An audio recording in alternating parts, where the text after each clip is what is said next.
Bismillahirrahmanirrahim. Assalamualaikum warahmatullahi wabarakatuh. Alhamdulillah. Alhamdulillahilladzi arsala rasulahu bil huda wa dinil haq liyudhhirahu 'ala dini kullihi walau karihal musyrikun. Asyhadu an la ilaha illallah wahdahu la syarikalah wa asyhadu anna Muhammadan abduhu wa rasuluh. Allahumma shalli wa sallim wa barik ala nabina Muhammadin wa ala alihi wa ashabihi wa man tabi'ahum bi ihsanin ila yaumiddin. Allahumma inna nas'aluka ilman nafi'a wa rizqan thayyiba wa amalan mutaqabbala, amma ba'd. Ayyuhal ikhwah hafizakumullah. Alhamdulillah kita senantiasa memanjatkan syukur kita kepada Allah Subhanahu wa taala karena atas segala limpahan nikmatnya lah sehingga pada sore hari ini kita bisa kembali melanjutkan pengajian kita membaca kitab Nailur Roja Syarhi Safinatin Najah yang ditulis oleh Syekh Al-Alamah Ahmad bin Umar Asy-Syatiri rahimahullahu taala rahmatan wasi'ah. Sebuah kitab yang membahas tentang fikih, ya, permasalahan fikih di dalam madhab al-Imam Asy-Syafi'i radhiyallahu ta'ala anhu. Pada kesempatan kali ini kita masih dalam pembahasan seputar hal-hal yang mewajibkan mandi. Ya. Jadi ada beberapa kejadian atau beberapa perkara yang seandainya itu dialami oleh seseorang, maka dia wajib untuk mandi. Artinya dia menjadi punya hadas besar. Nah, makanya bab ini juga sering disebut dengan bab penyebab hadas besar, gitu ya. Yang pertama kemarin sudah, yaitu adalah ilajul hasyafah fil farji, yaitu masuknya kepala kemaluan ke dalam farji perempuan. Kemudian yang kedua adalah khurujul mani, keluarnya mani dan rinciannya. Sekarang insya Allah kita akan membahas yang ketiga, yang keempat, yang kelima, dan yang keenam dari hal-hal yang mewajibkan mandi atau penyebab seorang berhadas besar. Karena di sini Bismillahirrahmanirrahim. Qala al-musannifu rahimahullahu taala rahmatan wasi'ah wa nafa'ana bihi wa bi ulumihi fi daraini amin. Berkata penulis rahimahullah, wal haidu wan nifasu. Yang ketiga dan yang keempat dari hal-hal yang mewajibkan mandi, hal-hal yang membuat seseorang itu berhadas besar adalah haid dan nifas. Kita lihat penjelasannya. Apa itu nifas? Kalau haid sudah ya, penjelasannya sudah lewat. Apa itu nifas? An-nifasu, nifas adalah huwad damul khariju aqibal wiladati. Nifas adalah ad-damul khariju, darah yang keluar akibat setelah gitu al wiladati, seorang itu melahirkan. Sumya bidzalika, disebut nifas. Kenapa darah yang keluar sesaat setelah melahirkan itu disebut nifas? Li khurujihi ba'da nafsin, karena darah itu keluar setelah keluarnya nafsin, keluarnya satu jiwa, maksudnya keluarnya manusia.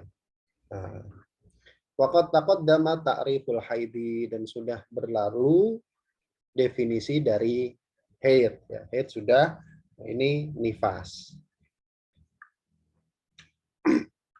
Wal maknanya anna tsalitsa war rabi'a min mujibatil ghusl.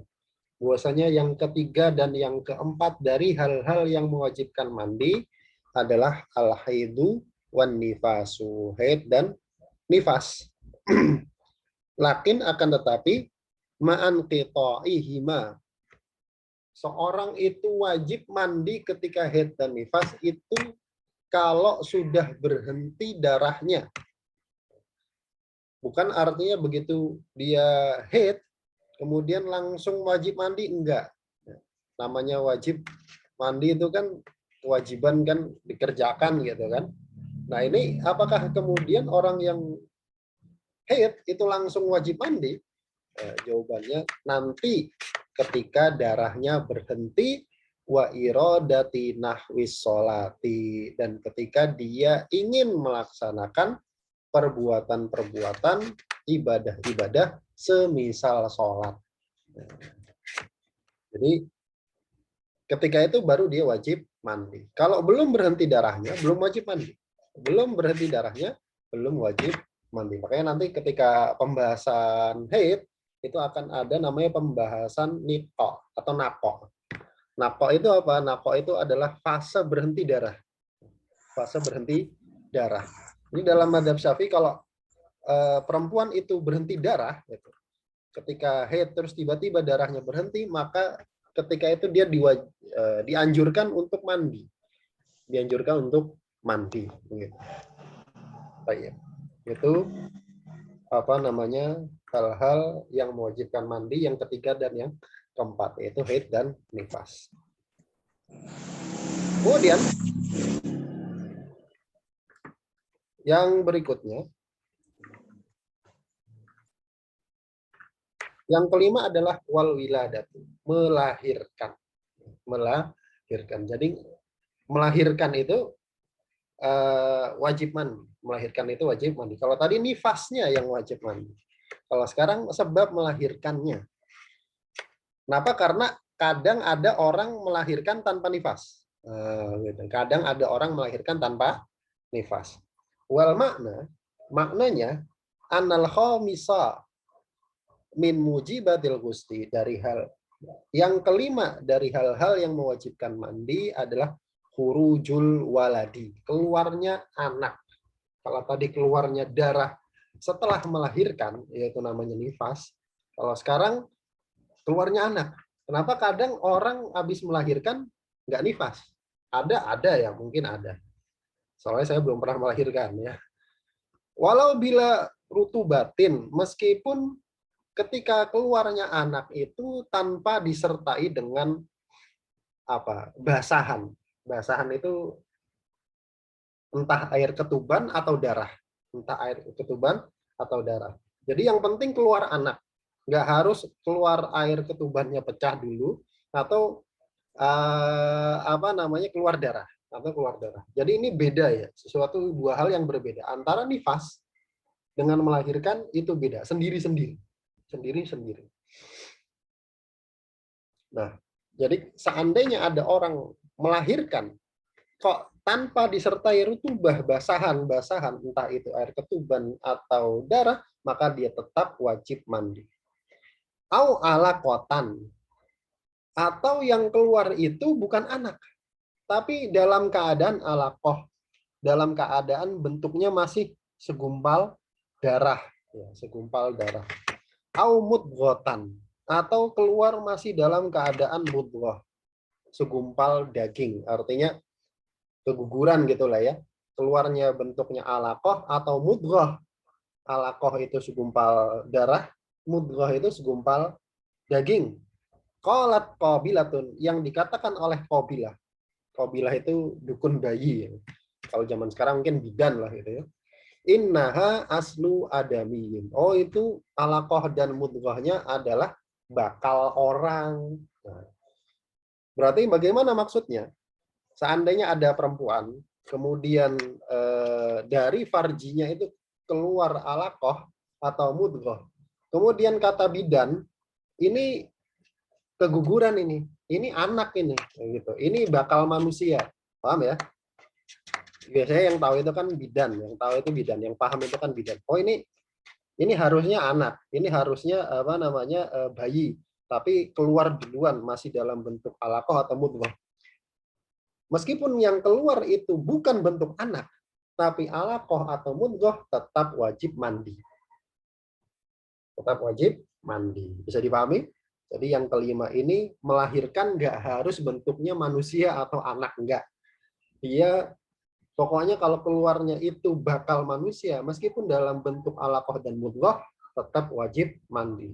Tapi bagaimana kita tahunya? Dari kesaksian gitu, dari pemberitahuan oleh seorang qabilah. Qabilah itu bidan atau dukun bayi. Wal qabilatu hiya. Qabilah itu apa sih? Al mar'atul lati ta'khudul walada indal wilalati. Itu adalah perempuan yang dia biasa ngurus anak atau ngambil bayi ketika melahirkan. Bahasa kita ya bidan gitu ya. Itu yang kelima, yang mewajibkan mandi. Kemudian yang keenam adalah wal mautu. Jadi penyebab atau yang hal-hal yang mewajibkan seorang itu mandi, wajib mandi, yang keenam adalah al-mautu. Apa itu al-mautu? Mufaraqatur ruhi al-jasada, yaitu berpisahnya ruh dari jasad. Itu namanya mati. Yang nggak usah dikasih definisi, orang tahu ya mati. Wal maknanya karena sadisa min mujibatil husni. Bahwasanya yang keenam dari hal-hal yang mewajibkan mandi adalah mautul muslimi al ghairi syahid, yaitu matinya seorang muslim selain mati syahid. Selain mati syahid di sini khusus mati syahid di medan perang melawan orang kafir. Kalau mati syahid-syahidnya itu syahid hukum, bukan syahid secara hakiki. Syahid hukum tuh maksudnya gimana? Orang tenggelam, itu kan dikatakan matinya mati syahid. Perempuan meninggal dalam keadaan melahirkan, itu dikatakan matinya sebagaimana orang mati syahid. Tapi bukan syahid betulan itu syahid hukum. Apa namanya? Dianggap syahid. Tetap kalau matinya yang seperti itu, dia tetap wajib untuk dimandikan. Tapi kalau matinya di medan perang, ya, di medan perang syahid-syahid beneran gitu, di medan perang baru ketika itu tidak wajib untuk dimandikan. Baik. Jadi pahami ini. Nah, tentu saja yang wajib yang apa namanya, dia nggak harus mandi sendiri kan, sudah mati kan. Kalau mandi sendiri ya repot kan gitu. Jadi dimandikan, maksudnya gitu, dimandikan. Bukan dia suruh mandi sendiri. Kalau mandi sendiri kabur nanti. Jadi orang yang hidup di sini nanti harus memandikan. Nah, memandikan itu nanti adalah fardu, fardunya fardu kifayah. Nanti kita lihat.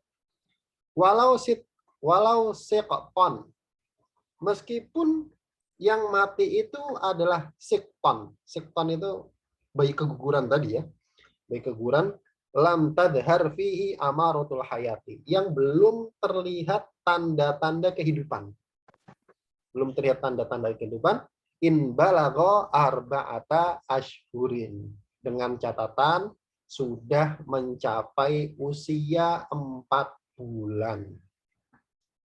Jadi kalau bayi keguguran sudah mencapai usia 4 bulan, usia 4 bulan ke atas gitu, 4, 5, 6, kemudian keguguran bayinya, maka wajib untuk dimandikan. Wajib untuk dimandikan. Di bawah 4 bulan, maka tidak wajib dimandikan. Di bawah 4 bulan, maka tidak wajib dimandikan. Wajibu ghusluhu atau ghusluhu kifaiyan alal muslimin. Jadi wajib memandikannya, dan wajibnya ini wajib kifayah atas kaum muslimin.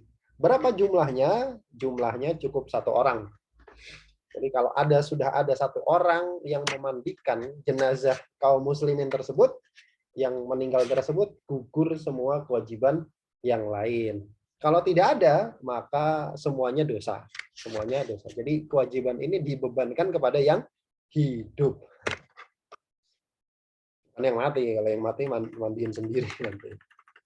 Ya.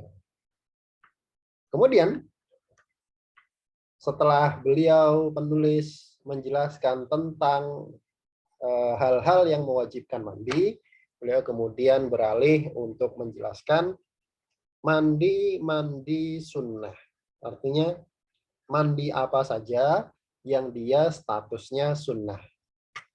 Kata beliau, Wa kama yajibul ghuslu bima dzakarahul muallifu, sebagaimana mandi itu wajib dengan sebab hal-hal yang disebutkan oleh penulis, maka mandi itu juga ada yang sunnah. Statusnya sunnah. Apa saja? Yang pertama, yundabu lil jumu'ah. Yang pertama adalah disunnahkan juga untuk mandi, disunahkan mandi lil jumu'ah, untuk Jumatan. Untuk Jumatan. Nah, wa tadkhulu waktuhu. Kapan mulai sudah bisa dikatakan orang ini mandi Jumat gitu ya. Jadi namanya ibadah itu kan kalau yang terikat dengan waktu, ada waktu dimulainya, ada waktu berakhirnya. Ada waktu dimulai, ada waktu berakhir.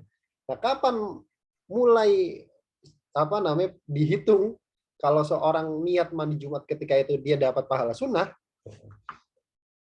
Waktunya dimulai ketika bitulu il fajri sodik, dengan terbitnya fajar sodik di hari Jumat. Di hari Jumat. Jadi kapan mulai waktu saya bisa niat mandi Jumat? Itu kalau sudah masuk waktu subuh di hari Jumat tersebut.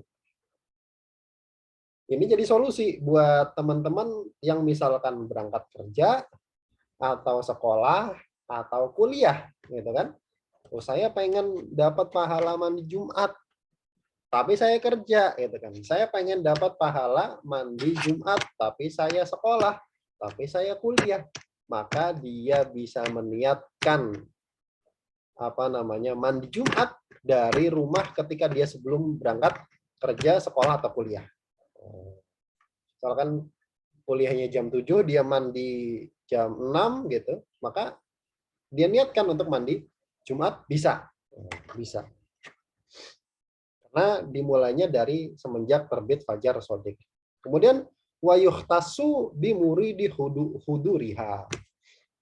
Dan sunnah mandi Jumat ini khusus bagi orang yang ingin menghadiri Jumatan meskipun dia bukan termasuk orang yang wajib Jumatan. Karena kan ada orang-orang yang dia wajib Jumatan, ada yang tidak. Salah satu yang tidak wajib Jumatan misalkan musafir ya. Seandainya dia musafir nih, tapi dia pengen ikut Jumatan. Statusnya musafir tapi dia pengen ikut Jumatan. Maka ketika dia mandi, dia boleh untuk meniatkan mandi Jumat. Khusus bagi orang yang pengen hadir sholat Jumat. Kalau dia nggak hadir sholat Jumat, maka kesunahan ini nggak ada. Artinya nggak ada mandi hari Jumat tuh nggak ada. Yang ada mandi untuk menghadiri sholat Jumat. Adanya itu. Itu yang pertama. Mandi sunnah yang pertama yaitu mandi untuk menghadiri sholat Jumat. Yang kedua, walil aidi, mandi karena hari Id, baik Idul Fitri maupun Idul Adha. Kapan dimulainya waktu mandi Id ini? Wa yadkhulu min nisfil laili. Dimulai dihitung waktu orang mandi sholat Id itu dari separuh malam di malam takbiran. Separuh malam terakhir ya, separuh malam terakhir di malam takbiran, malam Id itu. Kemudian wala yataqayyadu bimuridil huduri. Tapi mandi Id ini tidak berkaitan dengan orang yang pengen hadir sholat Id. Artinya kalau mandi Id ini kaitannya sama hari Id, bukan kaitannya dengan siapa yang pengen sholat Id. Artinya, seandainya ada perempuan haid atau nifas di hari Id, kemudian dia pengen dapat pahala mandi Id, dia bisa. Dia bisa dapat pahala tersebut. Jadi waktu hari Id, dia mandi dengan niat mandi sholat, bukan mandi sholat Id, mandi di hari Id. Gitu. Mandi di hari Id. Kapan berakhirnya mandi sholat, mandi di hari Id ini? Berakhirnya adalah ketika terbenamnya matahari di hari Id. Kalau sudah matahari terbenam di hari Id, sudah selesai waktu bisa melaksanakan sunnah mandi id. Kalau belum maka boleh. Artinya teman-teman misalkan habis sholat id, waktu sebelum sholat id dia lupa nih mau mandi id, dia lupa niat main mandi aja. Terus oh iya saya belum niat tadi, belum niat mau mandi hari id gitu kan. Kemudian mandinya nanti sore atau nanti siang, bisa nggak? Bisa. Kenapa? Karena berakhirnya itu ketika sudah terbenam matahari di hari id. Bisa dipahami ini? Ini yang kedua ya. Yang kedua adalah mandi karena hari id, baik Idul Fitri maupun Idul Adha. Kemudian yang berikutnya, yang disunnah mandi-mandi yang disunnahkan adalah wali sholatil istisqai, yaitu untuk sholat istisqa, kemudian wal khusufi, gerhana bulan, wal khusufi, dan gerhana matahari. Jadi disunahkan bagi orang yang pengen sholat istisqa, sholat minta hujan, atau sholat gerhana, ini untuk menghadiri ya, atau untuk menghadiri sholat gerhana, baik gerhana bulan maupun gerhana matahari, maka disunahkan baginya untuk mandi. Kalau ini jelas, khusus bagi yang pengen datang sholat. Kalau yang enggak, maka enggak. Jadi bukan mandi karena gerhana, bukan. Tapi mandi karena pengen sholat gerhana. Kemudian yang berikutnya, wali islamil kafiri wa ifaqatil majnuni wal mughma alaih. Mandi-mandi sunnah yang berikutnya adalah wali islamil kafiri. Orang kafir yang masuk Islam. Itu sunnah untuk mandi. Kemudian wa ifaqatil majnun. Bagi orang gila yang sadar. Yang sadar itu sembuh gitu kan. Habis sembuh gilanya disunahkan untuk mandi. Tapi orang gila biasanya mandiin ya. Karena salah satu ciri orang gila itu malas mandi. Hati-hati Anda kalau sudah mulai malas mandi. Kemudian wal mughma alaih, dan bagi orang yang mughma alaih, pingsan, nggak sadar, pingsan. Kalau sadar dia disunahkan mandi. Nah, tiga ini soal apa? Masuk Islamnya orang kafir, kemudian orang gila yang sembuh, yang siuman, yang sadar, kemudian orang yang pingsan, kemudian siuman, itu disunahkan mandi dengan catatan illam yajnibu muddatal kufri wal majnuni wal igma'i. Kalau selama dia kafir, selama dia gila, dan selama dia pingsan, itu tidak pernah junub. Orang kafir nih masuk Islam, wajib nggak mandi? Dirinci. Kalau selama kafirnya itu dia belum pernah junub, maksudnya belum pernah berhadas besar, maka mandinya sunnah. Tapi kalau sudah pernah junub, maka wajib mandi. Mandinya mandi sendiri, gitu kan? Mandinya mandi sendiri, nggak perlu dimandiin. Kalau di agama sebelah kan dimandiin ya, dicemplungin, dimandiin. Kalau di kita mandi sendiri, mandi sendiri. Begitu juga orang gila yang siuman, yang sadar, yang sembuh, maka dia dirinci. Kalau selama gilanya nggak pernah junub, maka mandinya sunnah.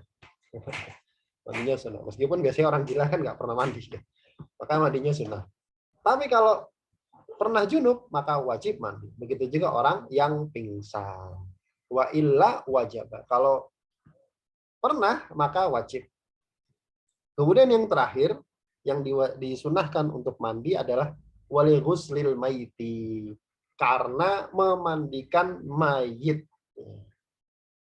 Ini faedah ya dari salah satu guru kami. Apa bedanya maitun dengan ya disukun, maitun, dengan ya di tasdid kasroh, mayitun.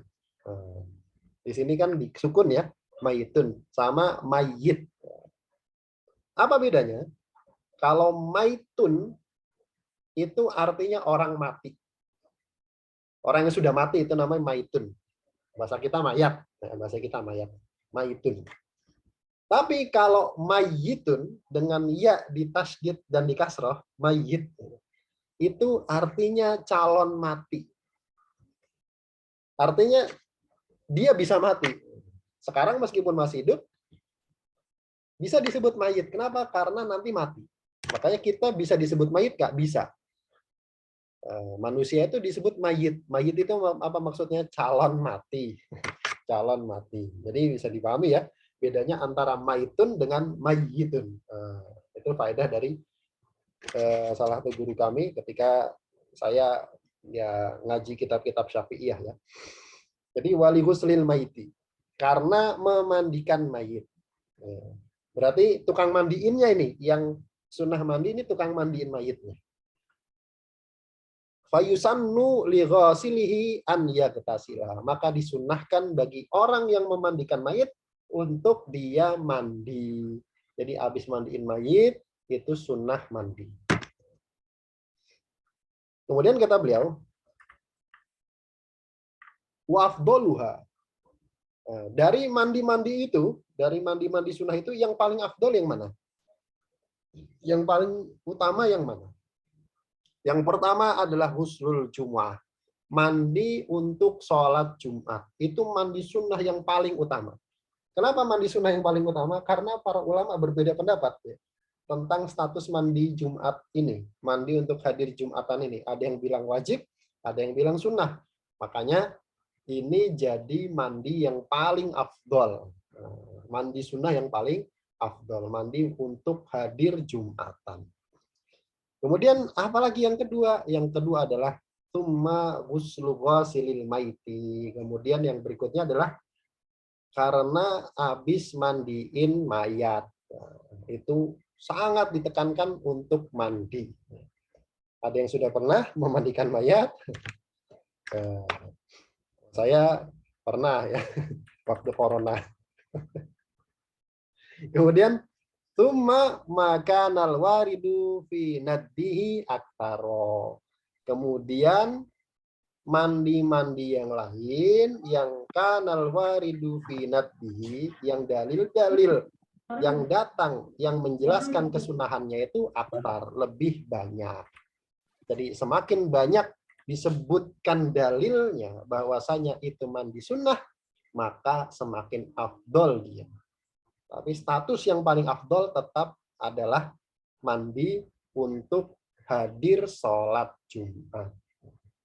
Makanya teman-teman sangat ditekankan yang pengen Jumatan untuk mandi. Nggak bisa mandi sebelum Jumatan, mandi di rumah waktu sebelum berangkat. Kenapa? Karena para ulama itu berbeda pendapat. Ada yang bilang wajib, ada yang bilang sunnah. Maka sangat ditekankan.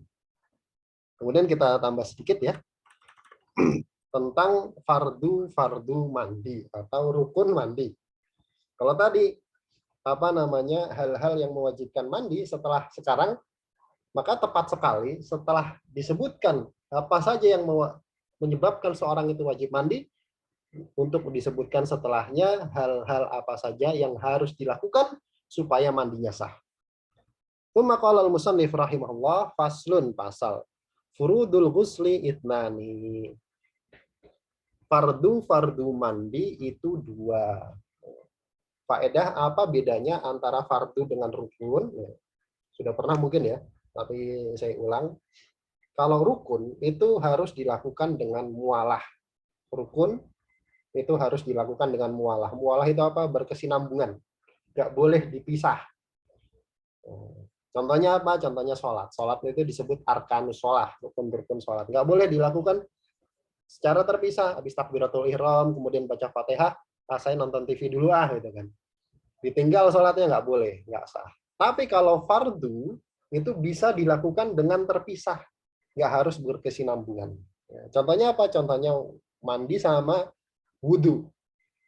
Wudhu itu boleh dilakukan secara terpisah. Maksudnya gimana? Habis basuh muka, basuh tangan, baru tangan kanan, kemudian airnya mati gitu.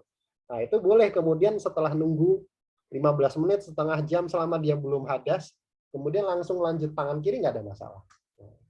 Itu bedanya antara fardu dengan rukun.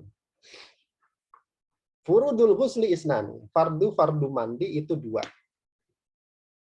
Apa maknanya? Maknanya adalah anna ajza al-ghuslil lati la tatahaqqaqu mahiyatuhu illa biha wajiban kana au masnunan isnani.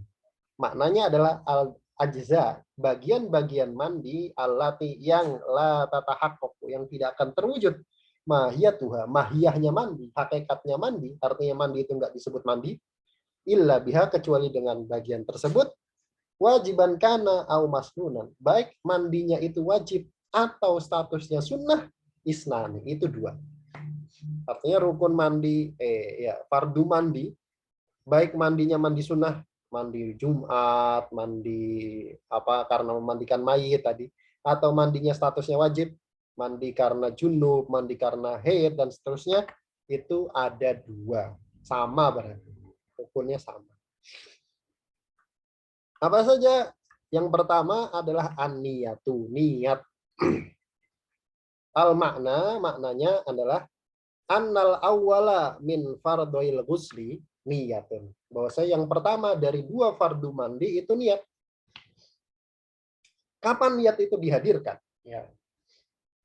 Ini selalu diulang-ulang pembahasan tentang niat. Pembahasan tentang niat itu penting sekali. Kenapa? Karena banyak orang yang salah kaprah tentang niat. Ini tentu dalam perspektif madhab al-Imam Asy-Syafi'i ya. Bahwasanya niat itu apa sih niat? Definisi niat itu apa? Definisi niat adalah qasdu syai' muqtarinan bi fi'lihi. Qasdu syai' muqtarinan bi fi'lihi. Kehendak untuk melakukan sesuatu yang kehendaknya itu berbarengan dengan awal perbuatannya. Maka hampir semua ibadah yang membutuhkan niat, karena nanti ada ibadah-ibadah yang nggak butuh niat, ada. Hampir semua ibadah yang membutuhkan niat, itu niatnya di awal ketika ibadah, kecuali puasa. Kayak pembahasan tentang niat itu kan ada nadhomnya itu, yaitu haqiqatun hukmun mahallun wa zaman kaifiyatun syartun wa maksudun hasan, gitu kan. Kenapa? Karena harus tahu hakikat niat itu apa. Niat itu tadi qasdu syai' muqtarinan bi fi'lihi. Kehendak untuk melakukan sesuatu yang berbarengan dengan perbuatannya. Kalau sebelum perbuatan itu tidak disebut niat dalam mazhab Syafi'i.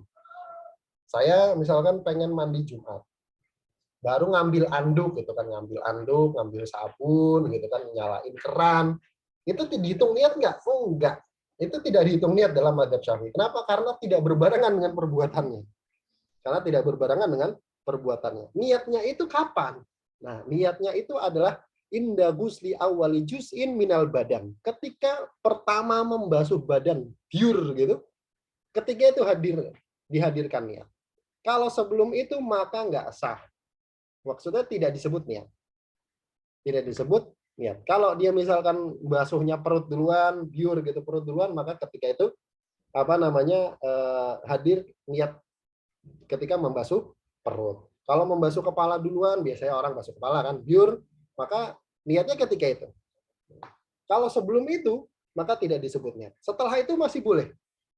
Misalkan ketika basuh kepala belum hadir niat, basuh pundak belum hadir niat, kemudian basuh pundak kiri itu baru dihadirkan niat. Boleh nggak? Boleh, asalkan kepala dan pundak kanannya diguyur lagi. Nah, asalkan pundak kanan dan kepala diguyur lagi. Jadi paham ya, bahwa saya niat itu harus hadir kapan? Ketika membasuh pertama kali bagian badan. Kemudian wayan wil junubu raf'al janabah. Dan orang yang junub itu meniatkan apa? Meniatkan mengangkat hadas junubnya, mengangkat status junubnya, mengangkat janabahnya. Maka ketika membasuh awal kepala, misalkan guyur kepala pertama, di dalam hati dia berniat, saya niat mengangkat janabah, atau nawaitu raf'al janabah. Saya niat mengangkat status junub saya. Begitu. Nah, jadi tempat niat tetap di hati. Itu semua ulama sepakat. Semua ulama sepakat, hatta Syafi'iyah itu mengatakan niat tempatnya di hati. Loh, yang dilafatkan itu apa? Sunnah. Dilafatkan sunnah. Kenapa? Karena dilafatkan mesti sebelum perbuatan. Nggak mungkin pas perbuatan. Masuk mulut nanti airnya. Jadi pasti sebelum perbuatan itu namanya niat. Sebelum perbuatan. Mengucapkan niat itu biasanya sebelum perbuatan. Maka kalau ada orang baca niat dengan lisannya, dengan lafadznya, misalkan nawaitul ghusla li raf'il hadasil akbari, misalkan gitu. Kok waktu ngebasuh kepala pertama hatinya nggak ada apa-apa, nggak meniatkan apa-apa, itu juga tidak cukup. Jadi tetap yang dihitung adalah yang di dalam hati.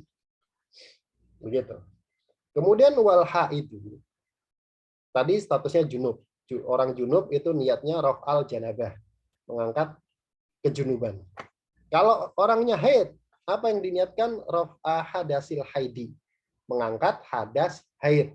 Maka ketika biur orang yang haid itu di dalam hati dia mengatakan nawaitu raf'a hadasil haidi. Atau bahasa Indonesia saya niat mengangkat hadas haid. Cukup.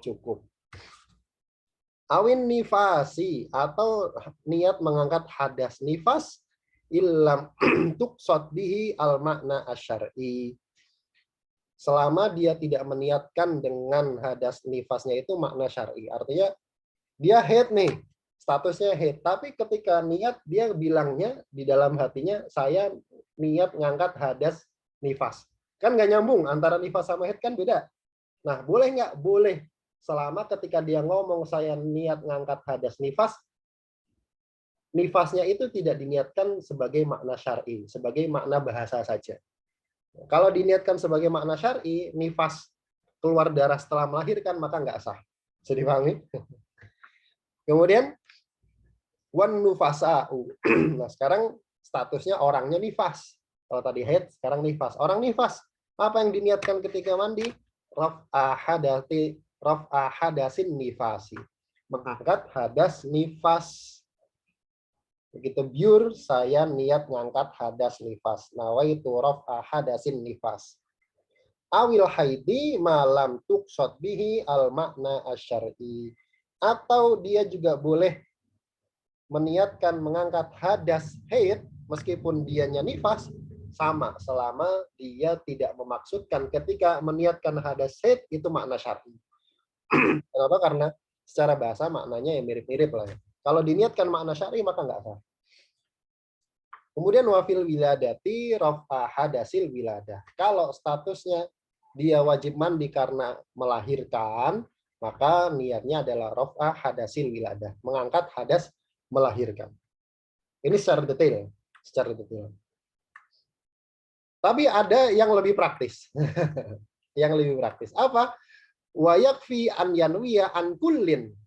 Dan cukup meniatkan dari yang semua tadi, junub, haid, nifas, melahirkan, itu cukup dengan niat fardol ghusli.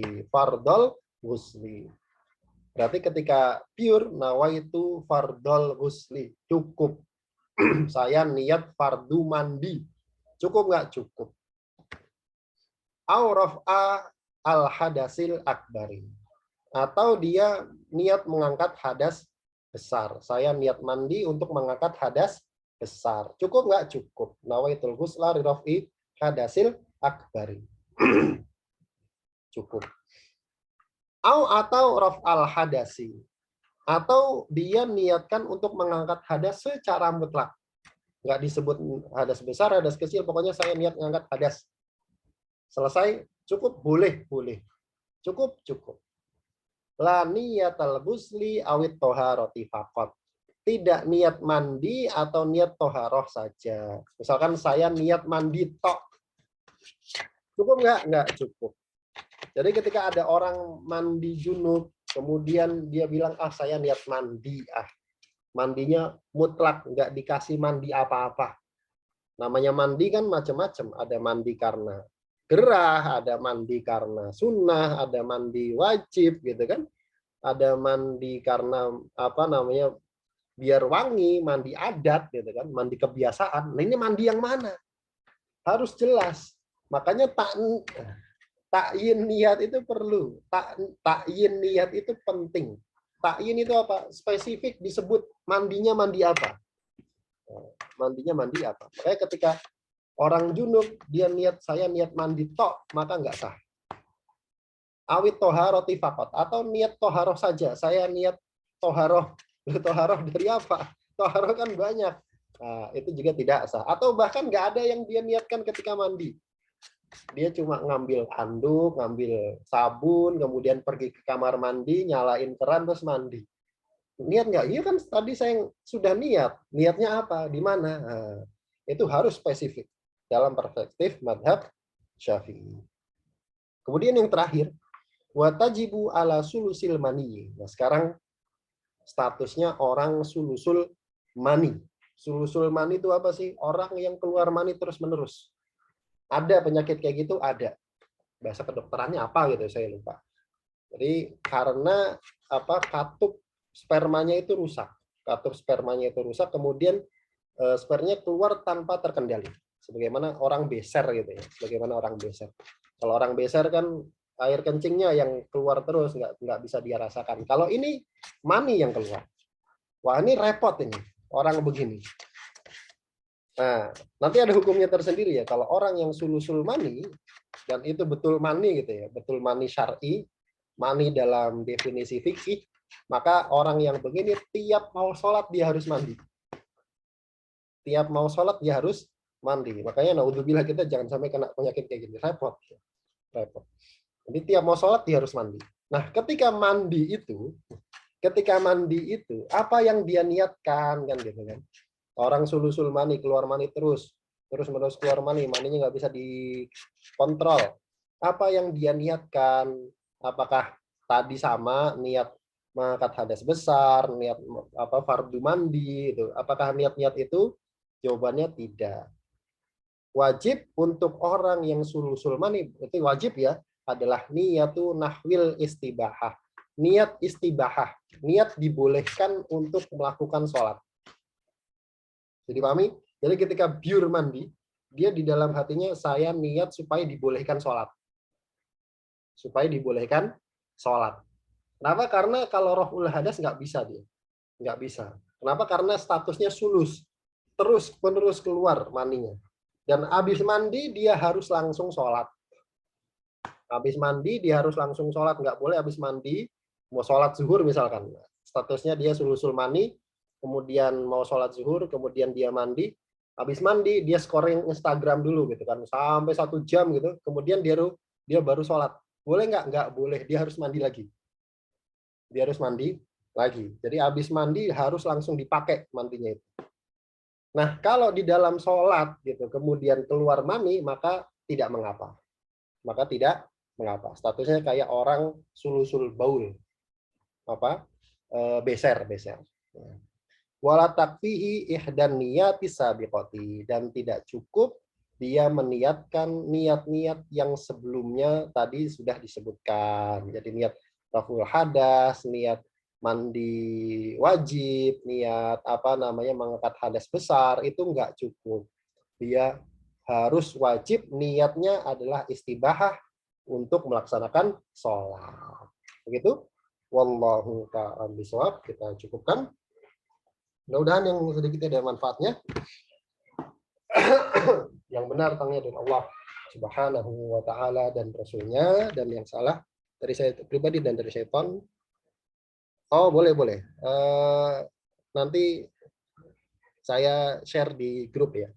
Kalau ada di grup, antum ada di grup ngaji ilmiah, kajian ilmiah, WA, insya Allah nanti saya share di grup. Tapi kita, oh ya, insya Allah nanti kita cukupkan. Mudah-mudahan yang sedikit manfaatnya. Kita tutup dengan bacaan doa kafaratul majelis. Bismillahirrahmanirrahim. Subhanakallahumma wa bihamdika asyhadu an la ilaha illa anta astaghfiruka wa atubu ilaik. Assalamualaikum warahmatullahi wabarakatuh. Waalaikumsalam warahmatullahi wabarakatuh. Jazakallah khair. Waalaikumsalam. Barakallahu fiik, barakallahu fiik.